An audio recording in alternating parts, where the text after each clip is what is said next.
Bonjour à tous, bienvenue à Sinaia en Roumanie. Alors il se passe beaucoup de choses dans le Vendée Globe aujourd'hui. Je vais faire la cartographie, je vais vous montrer un peu ce qui se passe sur la carte tout à l'heure en utilisant les analyses, les excellentes analyses de Thierry Portard du groupe Vendée Globe Bruit de Ponton. Mais avant, je voulais vous dire peut-être deux mots sur un endroit où vont se trouver le fameux trio infernal, le trio de tête Charlie Dalin, Johan Richomme, Sébastien Simon, vont normalement demain matin, vendredi, ils vont arriver, ils vont toucher symboliquement le point de Nemo, ce moment un peu clé du Vendée Globe aussi. Du Vendée Globe, rappelez-vous, en 2016, dans le Vendée Globe 2016, c'est là que Paul Méliat avait abandonné à cause d'un souci à la quille, il avait dû abandonner, se dérouter. Le point de Nemo, dans la vie de tout marin qui passe là, il faut que vous disiez que c'est un moment un peu d'anxiété, parce que c'est l'endroit le plus éloigné de quelque terre qu'il soit dans le monde. Je crois que l'endroit le plus proche, les terres les plus proches se trouvent à 2600 km, aussi loin presque que des sables d'Oleux à Pitești en Roumanie. Et encore, ces terres les plus proches sont des terres inhabitées. Pour trouver des humains, il faut aller beaucoup plus loin. Et c'est pour cela que c'est un moment d'anxiété, parce que vous savez que lorsque vous êtes au point de Nemo, vous êtes à l'endroit le plus éloigné de la Terre, des humains, et qu'en cas de problème, c'est là qu'il est le plus loin, c'est là que les secours seront le plus loin à arriver. Donc c'est pour cela que le point de Nemo est un moment, un endroit dans lequel les marins ont toujours un peu une petite anxiété, un petit cœur serré.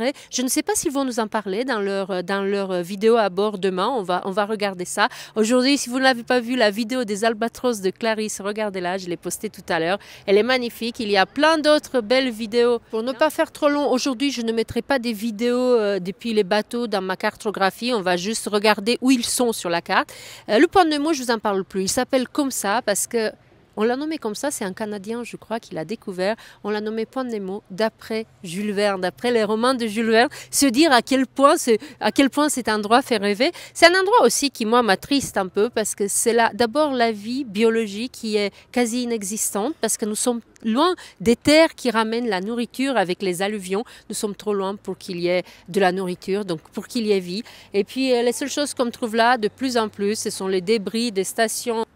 Les seules choses qu'on trouve là aujourd'hui, ce sont peut-être plus que la vie, ce sont les débris des stations spatiales, parce que justement, comme c'est éloigné des terres, les gens de la NASA et autres sont bien contents de s'en servir un peu comme poubelle pour pour déchets spatiaux. Voilà, je ne vais pas être pessimiste, je ne vais pas parler de tout ça parce qu'on peut en parler pendant 2 heures et si vous êtes là aujourd'hui, c'est plutôt pour savoir où sont les bateaux du Vendée Globe. Et je vais vous le dire dans 30 secondes. Allez, on va voir la carte, on y va.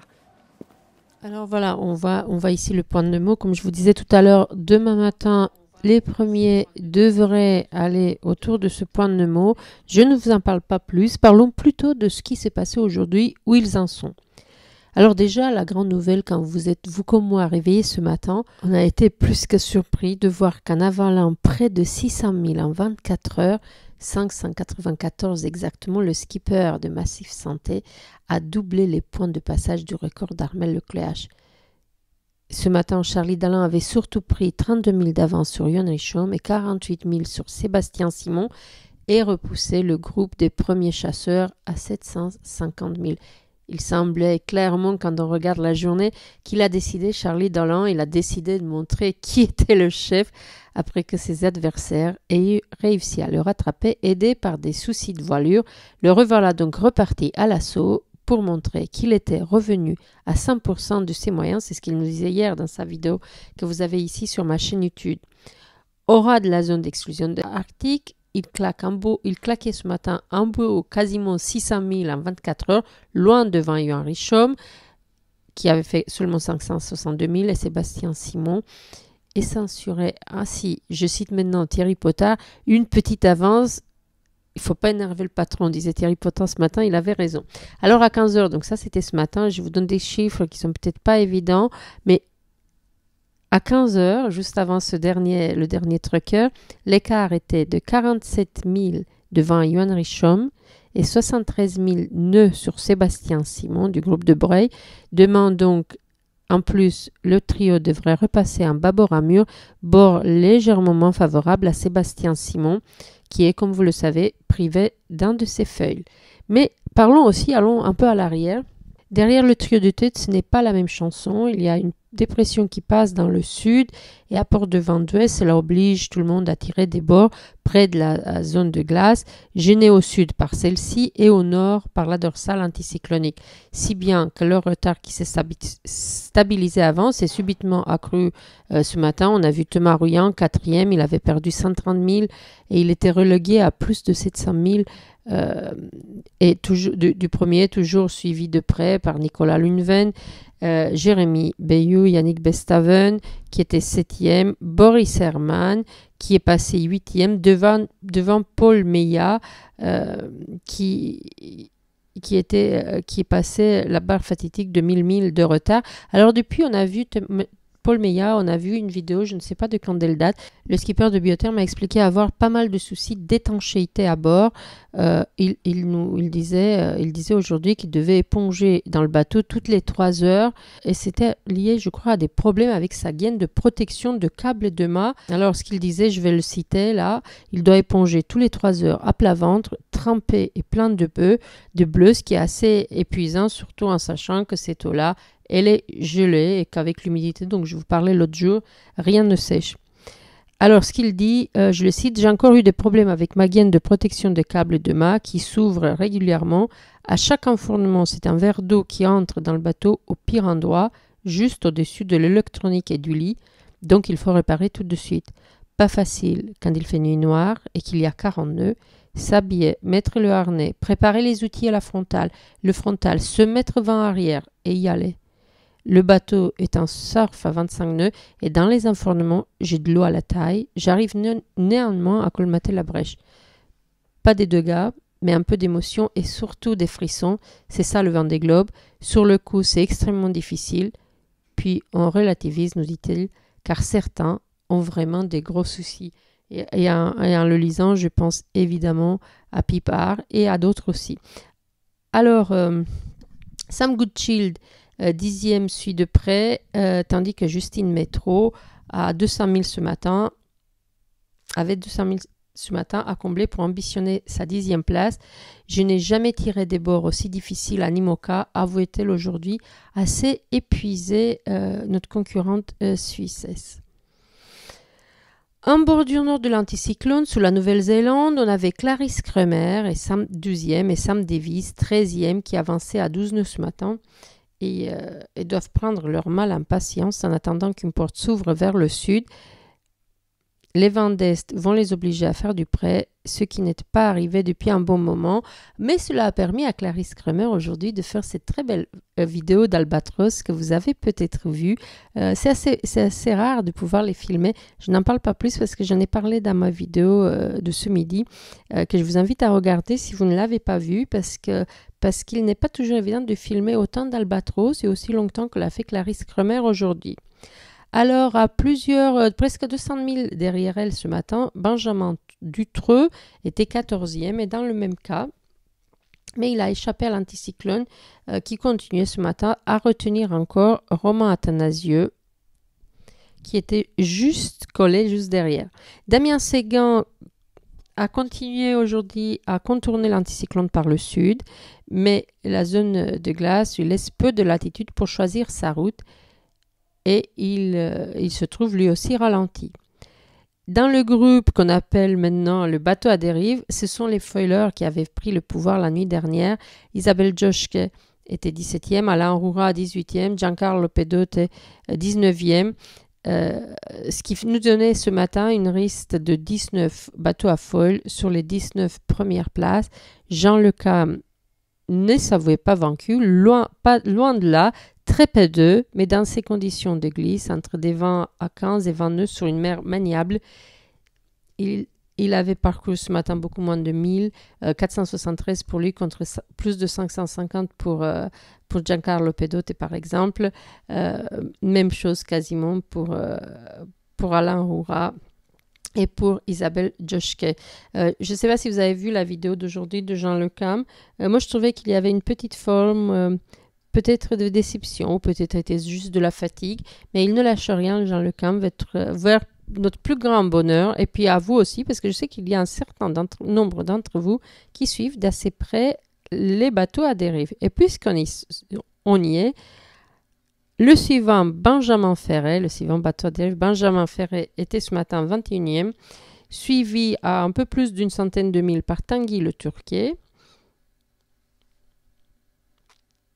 Ensuite, le reste des bateaux à dérive s'éparpillait derrière, toujours mené par Sébastien Marseille, devant Louis Duc, qui Louis Duc nous a dit avoir eu des problèmes. Vous vous rappelez, je ne reviens pas là-dessus. Il repart, il a transformé son bateau en chantier, nous disait-il dans sa vidéo d'hier soir ou de ce matin. Et puis lui aussi se trouve pour le moment devant Violette d'Orange.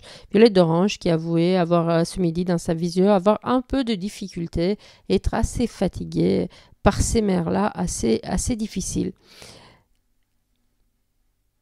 Le groupe Louis Duc, Violette d'Orange, Conrad Coleman, Éric Bellion et Arnaud Boissière évoluent encore dans une mer assez agitée, ce qui ne facilitait pas leur vitesse.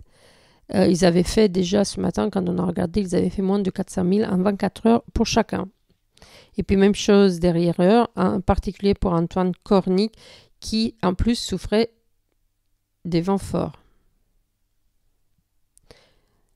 Enfin Manu Cousin, 34e, et se poursuivant, on frôle l'île d'Amsterdam. Ils sont toujours par 37 degrés sud sur une route prudente, mais assez longue. Et puis nous pensons évidemment aussi, nous avons une petite pensée pour Pipard, qui continue sa progression vers Melbourne, son but espéré, mais qui est elle aussi entravée par une zone anticyclonique au sud de l'Australie. Voilà une rapide analyse aujourd'hui de ce qu'on voit sur la cartographie. Et puis, je vais vous laisser filmer. Tiens, je vais vous laisser finir avec une vidéo qui, pour le moment, est en anglais, de Conrad Coleman, le concurrent de néo-zélandais. Si vous regardez la vidéo sur YouTube, vous pouvez choisir la traduction, les sous-titres en français. Comme ça, vous pourrez écouter un peu ce qu'il dit. C'est assez amusant. Il parle des grands caps. Il les décrit presque de manière physique. Il dit aussi, il s'agace contre le cap Lewin, qui pour lui n'est pas un vrai cap. C'est vrai qu'il n'est pas un vrai cap. Vous vous rappelez la vidéo où je vous ai expliqué ce cap. On l'a un peu donné à l'Australie pour leur faire plaisir parce que ce sont eux qui sauvent les bateaux dans ces eaux-là. Alors, Conrad, il est assez amusant. Et puis il dit, bon, je suis néo-zélandais, je devrais faire gaffe à ce que je dis sur les Australiens, tout ça. C'est assez amusant. Je vous laisse finir sur cette vidéo parce que j'ai été bien assez bavarde. Je vous embrasse tous. Je vous souhaite un beau début de week-end demain. Et puis, je vous dis, évidemment, à demain. Bonne fin de soirée. Bye bye.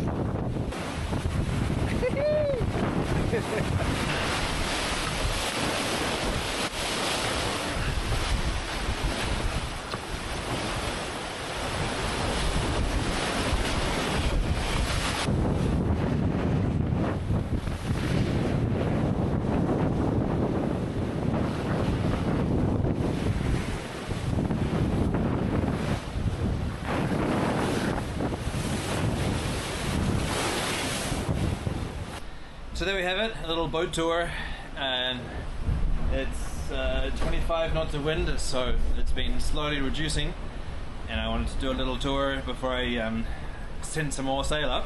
So I'm about to shake out Reef 2 and redeploy the J3 as a stay sail, and so I sort of slowed the boat down a little bit to go and do a tour on deck, because when it is full-time anarchy out there, you do not want to be up on the front of the boat. So there we have it. We are out of the Indian, apparently. We've crossed the longitude of Cape Lewin, and it feels freaking amazing. However, I've got a little bit of a bone to pick with Cape Lewin, because when you think about this race around the world, the race of the three great capes, Cap de Bonne-Espérance, Cape of Good Hope, Cap Horn, these magical, powerful names that are a reflection of these crucial moments in the race. You come down to the Atlantic, you turn left, you go underneath Cape of Good Hope, and bam, you're in the Southern Ocean. It all changes. And then you cruise through the Southern Ocean, you get to Cape Horn, and it's the bottom of a continent. And you're like, go around that, and then the race changes, the phase changes. But Cape Lewin, it's not really.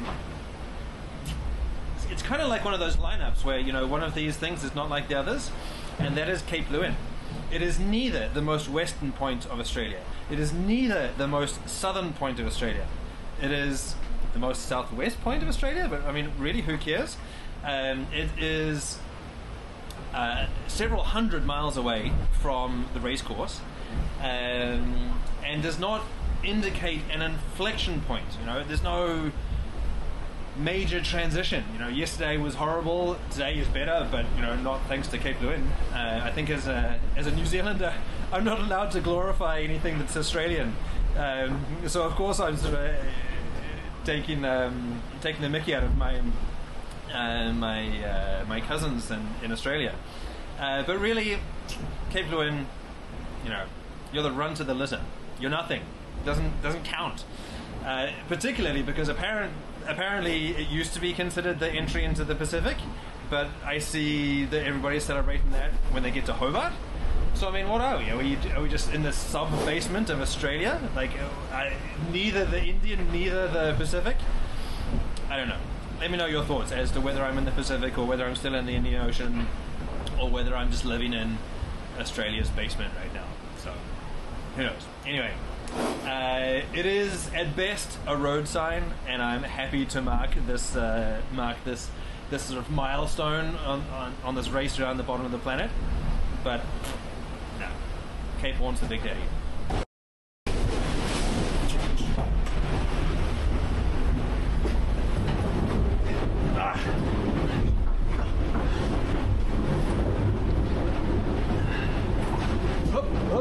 Okay, gotta go. Got it back. Come on, there you go.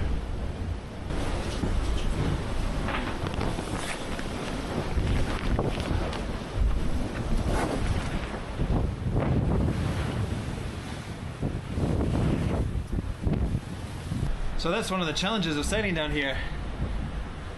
Is I just said that it was 25 knots and I was about to shake the reef out. And then just as I was thinking that, bam!